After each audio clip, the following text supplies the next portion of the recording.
Good evening, ladies and gentlemen. I'm sorry about the delay. It was unavoidable. Thank you for joining Marion County Hardball tonight. I wanted to, we're going to welcome Ben Shankles in just a moment.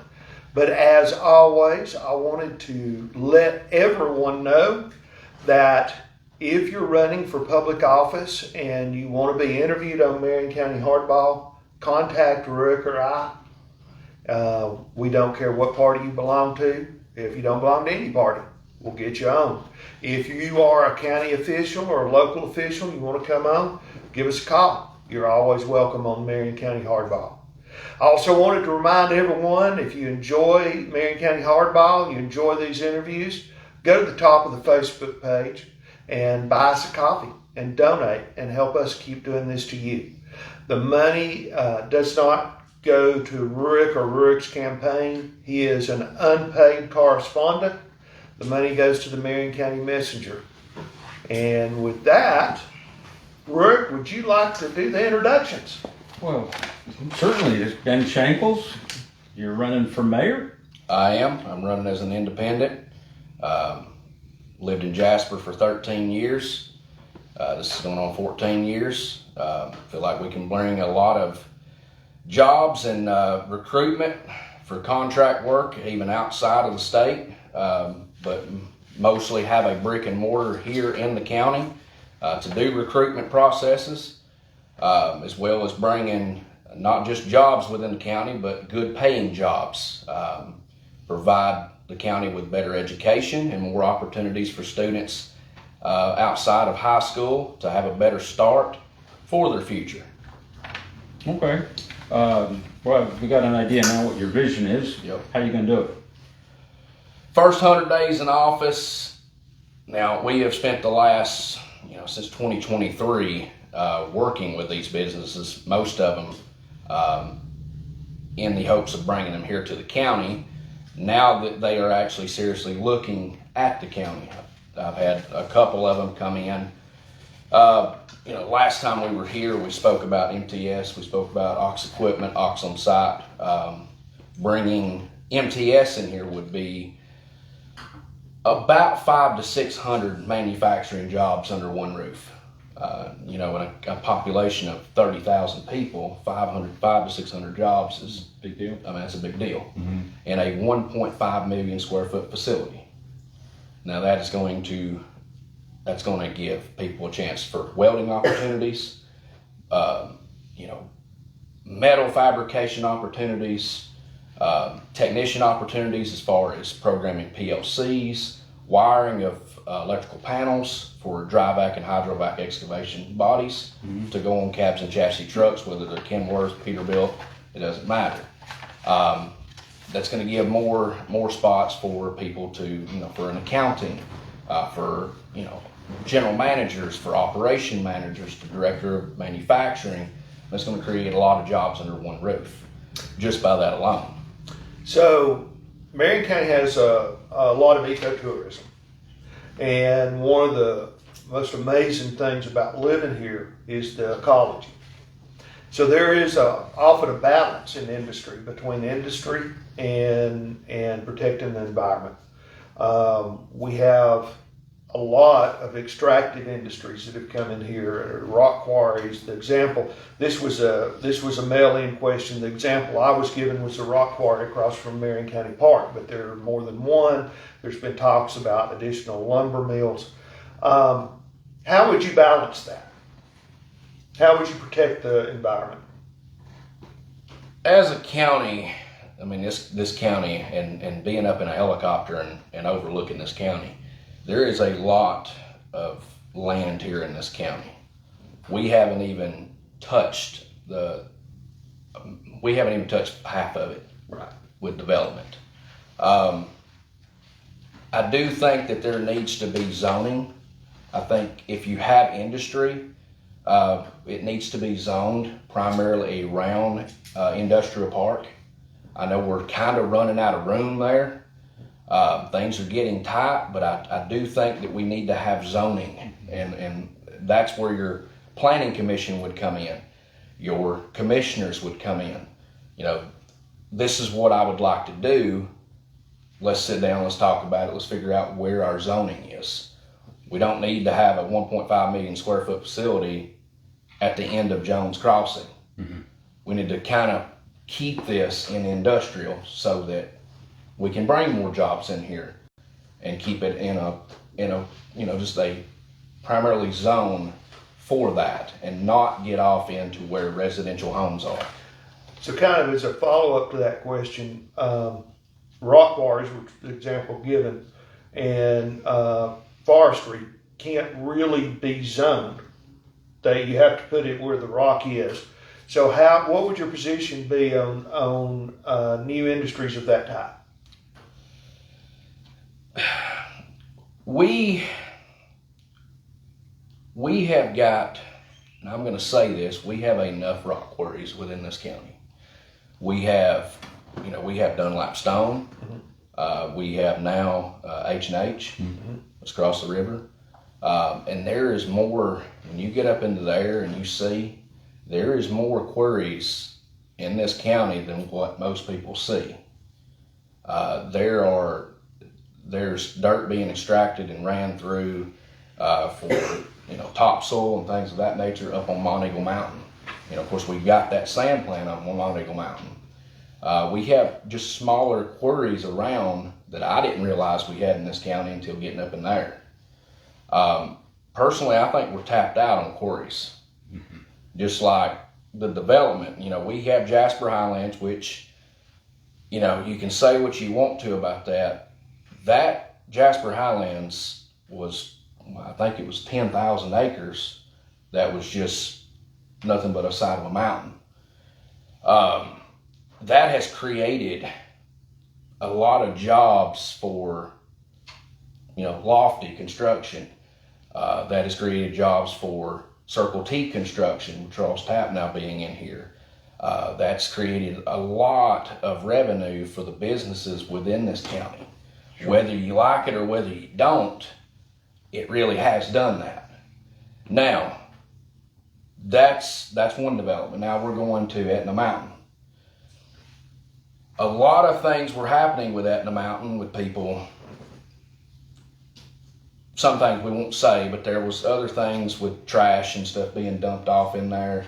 Now it has taken away riding trails. People within this county now, everybody's having to relocate to go up South Pittsburgh Mountain and other mountains to ride side by sides. The way I look at that is Etna Mountain, we're already in the development stage. Let's go ahead and develop it. But after that, I think we're tapped out. We don't need to be developing anymore. I mean, by the time Etna Mountain gets done, that's going to be 2,200 to 2,300 homes. As of 23, there was going to be another 960 homes developed on Jasper Highlands. I'm sure if you keep cutting away the mountain, you can probably put more. But I believe, and I would like to see it stop at that point. Yeah, no, I guess the big question is I know that's what you'd like to see, but that's not what's going to happen. We're going to continue to see a significant amount of growth.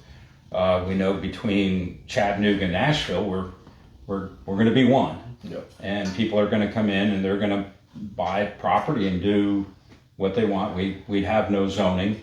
And I think it's great that you're brave enough to say that you want zoning, because it's something that kind of makes sense to control where the industrial stuff goes. But I think overwhelmingly it seems like the public does not want zoning here in this county. So that creates a little bit of a problem. The water issue. What are we going to do about water? Mm-hmm. I mean, we keep building. I know that one of the prior commissioners had brought that up, that Sequatchie River was, extremely low. Yep. I realize we have the Tennessee River, but good Lord. But I guess, again, the question you always go back to, if you don't have zoning, is that going to totally screw you up as far as your plans going forward? It's not going to totally screw things up. The zoning ideal is to kind of categorize into one spot. I mean, you're not going to be able to tell people what they can and cannot do with their own property. I mean, that's just all there is to it. I mean, the people, you've bought property just like everybody else in this county's bought property. But we obviously don't need industry on the top of a mountain. There is an industrial park. If you've, looking at what size business you're wanting to build, let's sit down with the commissioners and let's go over some options. We don't have to go into a big argument and one, kind of like they always end up in those meetings. But let's discuss. Let's sit down here like reasonable people and people that love this county and people that live here. Let's bring this into an area to where you don't take away farmers' property. You don't take away someone's backyard. You don't take away the balance between this side of the county being industry and this side of the county being home life. Sure. That's where I would like to see the balance. I might have to revisit from our first interview. I know you said you lived in Jasper, but I didn't. Your family is from here. Were you born here? Did you, how long have you been here? Because I know that it seems the public wants to know, it's a qualifying statement, whether or not you were born here or not. So just to satisfy their curiosity, give us a little bit more about your background. Okay, background. I've lived here in Jasper for 13 years. I'm not originally from this area. I was, believe it or not, and I hate to say this, I was actually born in Alabama. I was born in Scottsboro. Oh no. Yep. So I was borborn in Alabama, but I was raised in Cleveland, Tennessee, and I actually graduated from Walker Valley in Cleveland, Tennessee. And then I moved here after school because my dad wanted to go back to Alabama, and I did not have the interest of living in Alabama. So I moved here to Jasper, and this is where I've been for going on 14 years. So I'm not sure, I'm not sure what the dividing line is for people to consider people outsiders. So I don't know where you fall. But I am going to ask you this. What can we do there's been a lot of animosity, particularly in this campaign, about people that are being labeled as outsiders. What can we do to come together as a community? Well, first of all, we got to get out of the you're not from here deal. I mean, we're not in school. We're grown adults. Just because somebody has moved here from California, Arizona, Nevada, Texas, wherever the case may be, they moved here either because they like the state, they have kids or relatives here, or they're moving here for a different job, more paying job. Who knows? But we've got to get out of this one's not from here, or you're from California, or you're from this and you're from that.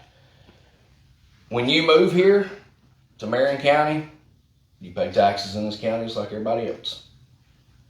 You are a citizen of this county. You're an American. Yep, you are an American.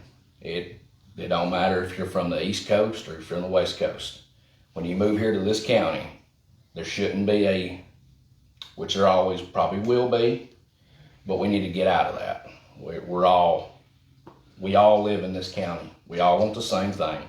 We want businesses to flourish. We want a good life for our family and kids. We want good jobs, but we also don't want the county to be taken over by industry. We don't want the county to be taken over by too much housing. Because when you start developing too much, you start taking away from farmers. Farmers have to have more land to sustain every year. They can make it off loans, but if you're taking out more loans than what you're producing, so just for clarity, I mean, you plant an acre of wheat, you're going to get about 75 bushels per acre. You get 75 bushels per acre, depending on what the market's paying at that point. And right now, we're not really selling that much wheat. We're selling more corn and soybeans than we ever have been. But we are flooding the market. I think the USD released on back late March, we produced 1.3 million metric tons of corn that we exported. So a farmer's got to have more land to be sustainable. They got to have more land to make it every single year. And the price of equipment is rising through the roof, and fuel is getting more and more outrageous because of war and everything else that's going on around the world. So we also got to look at that. Yeah. So one of the questions that we had mailed in, one of the things, we were talking about Jasper Highlands earlier, one of the things that, they changed the tax base for the county. So the county, if Jasper Highlands hadn't happened, the tax base for the county, the taxes would have probably gone up 2 or 3 times by now. The county taxes probably would have. And you look at South Pittsburgh that doesn't have a Jasper Highlands, and our taxes went up 137%, something like that. So what's your position on new taxes?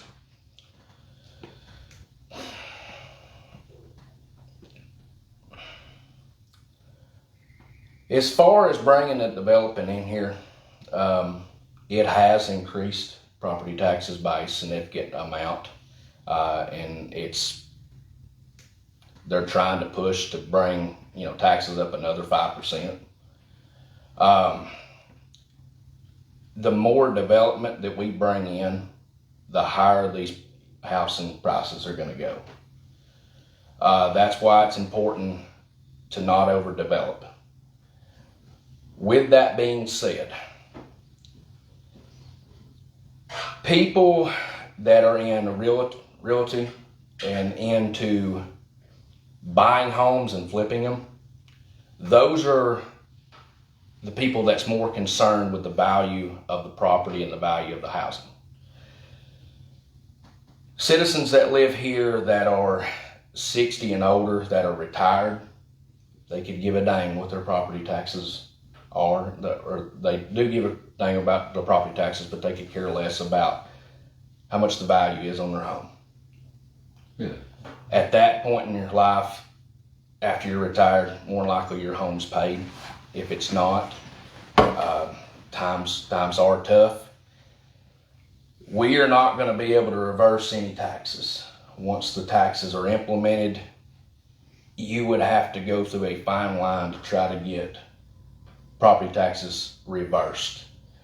But what you can do is you can keep them from rising. And I think that there needs to be a bill implemented that any person that is on a fixed income, that is retired, that is anybody over 60, shouldn't have their property taxes increased. You've paid enough in taxes. We're taxed on the money when we get it. We're taxed on the money when we spend it. We are taxed absolutely to death. Mm-hmm. I agree. And it's spent. And this comes from working within contracting and seeing the operations and how much money we absolutely just throw away. It is ridiculous. So I think that needs to be implemented within the first 3 months in office. We did put a committee together to visit the freezing of property taxes. One's hitting 65, and based on an income threshold.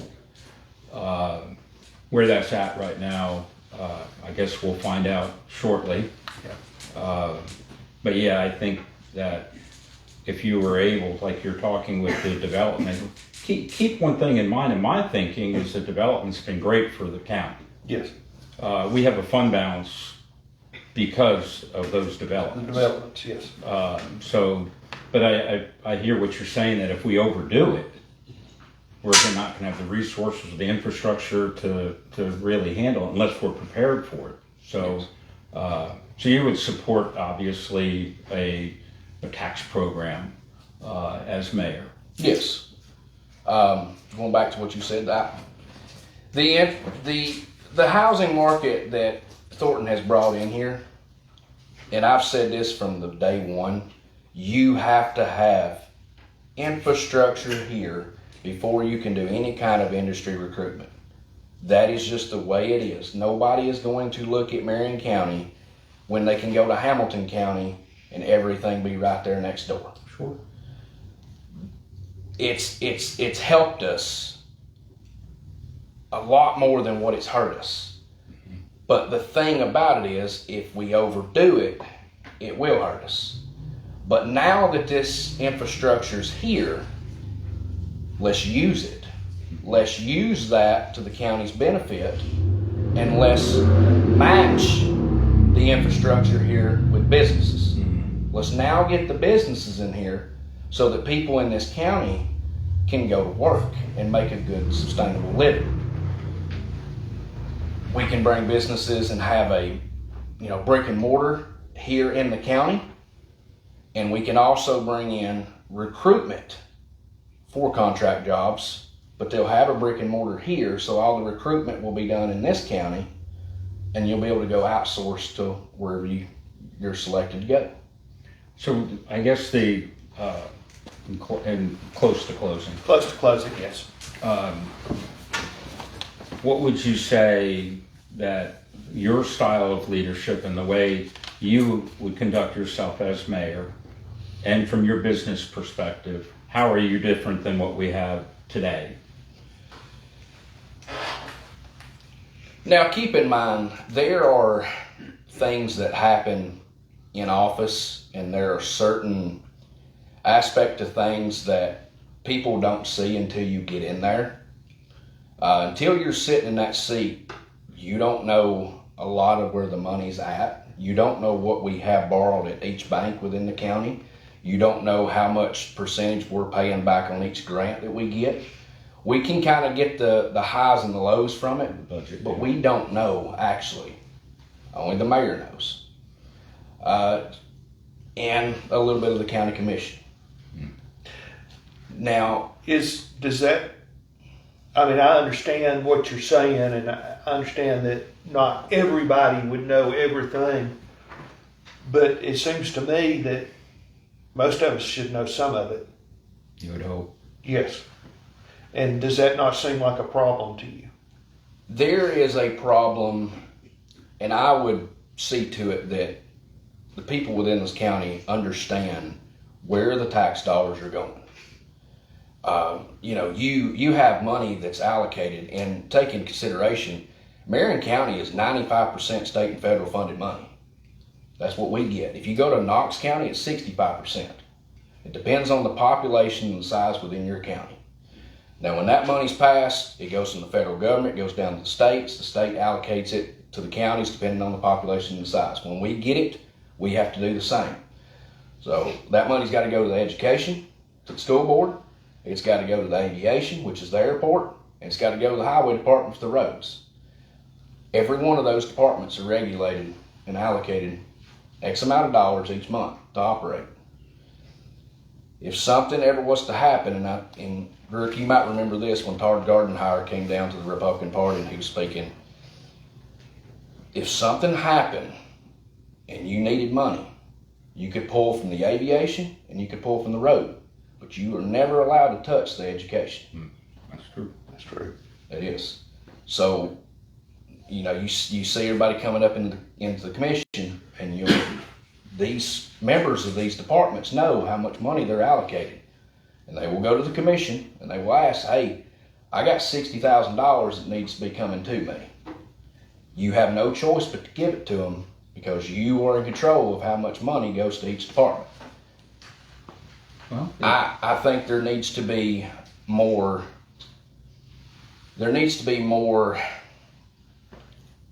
education in the county to let the citizens know this is the amount of money that's going here.